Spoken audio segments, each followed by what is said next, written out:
எதுக்காக நம்ம தமிழக வெற்றி கழகத்தை பாஜகவோட ஏ டீம் இல்ல திமுகவோட பி டீம்னு சொல்றானுங்க அப்படின்றத வாங்க பார்க்கலாம். ஃபர்ஸ்ட் ஆஃப் ஆல் பாஜகவோட ஏ டீம் அப்படின்னு சொல்றதுக்கான காரணம் என்னன்னு சொல்றானுங்கன்னா, பாஜக வந்து ஒரு மாநிலத்துல நம்மளால கால் பதிக்க முடியாது அப்படின்னு ஒரு நடிகனோட பவரை வச்சு அந்த நடிகனை கட்சி ஆரம்பிக்க வச்சு எலெக்ஷன் நெருங்குற நேரத்துல தங்களோட கைக்குள்ள போட்டுப்பாங்களாம். அதனாலதான் இந்த விசில் சின்னம் கொடுப்பதற்கு முன்பே அட்லி வைத்த டைட்டில் பிகிலே விசில் போர்டு பாடல்னு 10 வருடங்களாக பாஜக அவங்களோட மெத்தட்லயே அந்த நடிகனை கொண்டு வந்து ஒரு புதிய கட்சியை தொடங்க வைப்பாங்களாம். இதற்கான பதிலடியை நான் எண்டிங்ல கொடுக்கிறேன். அடுத்து இந்த திமுகவோட பி டீம்னு எதுக்கு சொல்றானுங்க தெரியுமா? திமுகவை வெறுத்து போன மக்கள்லாம் இருப்பாங்கல்ல, இவங்களோட ஓட்ட வந்து திரும்பவும் திமுகவுக்கே திரும்ப பெற ஒரு நடிகனை அரசியல் கட்சி ஆரம்பிக்க வச்சு அந்த நடிகனை விட்டே அவங்கள கண்ட மேனிக்கு திட்ட வச்சு எலெக்ஷன் முடிஞ்ச பிறகு பெரும்பான்மை தொகுதியை திமுக கைப்பற்ற முடியாத சூழல்ல தாவேக்கால வெற்றி பெற்ற 70 எம்எல்ஏக்கள்ல ஒரு 40 மெஜாரிட்டி எம்எல்ஏக்கள் ஒன்னு சேர்ந்து திமுகவை ஆட்சி அமைக்க வைப்பாங்களாம். இத மக்கள் முன்னாடி தாவேக்கா கிட்ட இருந்து ஓட்ட வாங்கி நம்ம கட்சிக்கு துரோகம் பண்ணிட்டு இந்த எம்எல்ஏக்கள்லாம் போயிட்டாங்க அப்படின்னு இந்த சாப்டரையே ஒரு 2 நாள் பேச வச்சு க்ளோஸ் பண்ணிடுவாங்களாம். இதெல்லாம் கேட்கறதுக்கு எப்படிங்க இருக்கு?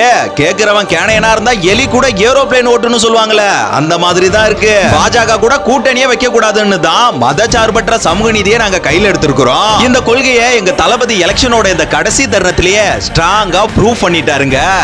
மதச்சார்பற்ற சமூக நீதி என்ற அந்த நிலைப்பாட்டிலேயோ எப்பவுமே சமரசம் வெச்சிக்கவே மாட்டோம். அதே போல இந்த விசில் போர்டு பாடலா இருக்கட்டும் இல்ல பிகில் திரைப்படமா இருக்கட்டும், இதெல்லாம் யதார்த்தமா அமைஞ்சதுங்க.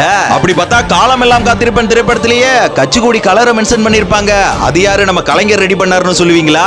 அப்புறம் இந்த திமுக வந்து 80-90 தொகுதி எல்லாம் வராதுங்க, கூட்டணி சேர்த்து தான் சொல்றேன். அப்படி அவங்க 80 தொகுதியில 90 தொகுதி வந்தா கூட தமிழக வெற்றி கழகத்திலிருந்து யாருமே சப்போர்ட் பண்ண மாட்டாங்க. இந்த தாவைக்கால இருந்து திமுகவுக்கு சப்போர்ட் பண்ற ஒரு சூழல் வந்து என்னைக்குமே அமையாது. நம்மளோட அரசியல் எதிரி திமுக அப்படின்னு நம்ம தளபதி ஒவ்வொரு மேடையிலும் கத்தி சொல்லிட்டு தான் இருக்காரு. திமுக ஒரு தீய சக்தி, திமுக ஒரு தீய சக்தி, திமுக ஒரு தீய சக்தி. சோ இந்த மாதிரிலாம் ஒண்ணுமே நடக்காதுங்க. யாராலுமே 118 பெரும்பான்மை தொகுதியை கைப்பற்ற முடியலனா சில மாதங்கள் மத்திய ஆட்சி அமல்ல இருக்கும், இல்லனா சில மாதங்கள் கழிச்சு திரும்பவும் ரீ எலெக்ஷன் தான். எதுக்காக பிரசிடென்ட் ரூல் இல்ல ரீ எலெக்ஷன் அப்படின்னு லாஸ்ட் பாயிண்ட்க்கு போறேனா, தற்போதைய சூழல்ல எந்த ஒரு அரசியல் கட்சியும் யாருக்கும் சப்போர்ட் பண்ண மாட்டாங்க.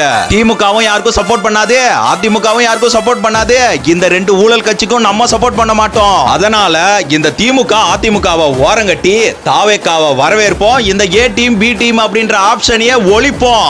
அண்ட் தாவேக்காவோட கொள்கை கோட்பாடுகளை பத்தி நம்ம ஒரு லாங் வீடியோ போட்டிருக்கிறோம். இது வரைக்கும் பார்க்காதவங்க கீழ இருக்க ஸ்லேபை தட்டி செக் பண்ணி பாருங்க. எழுவோம் எழுவோம், உன்னால் எழுவோம், பின்னால் நிழலா